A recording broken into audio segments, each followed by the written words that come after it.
Hindi kabawasan ng pagkatao ang pag-iwas sa mga taong hindi karapat-dapat pakisamaan. Alam nyo, masyado na tayo maraming problema sa buhay. Magbawas kayo ng mga taong pabigat sa buhay nyo. Magbawas kayo ng mga taong pabigat sa buhay nyo. Lalong-lalo na yung mga tao hindi naman kayo na-appreciate. Layasan nyo yan. Oo. Kesa bugnutin kayo araw-araw, magbawas kayo ng mga taong pabigat sa buhay ninyo.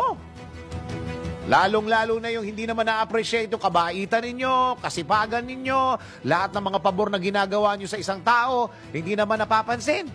Yung gumagawa ka na ng pabor, tinutulungan mo na, ang feeling pa ng tao na yun, obligasyon mo ang tulungan mo sila. Oo, at the end of the day, magbawas ka ng mga taong pabigat sa buhay.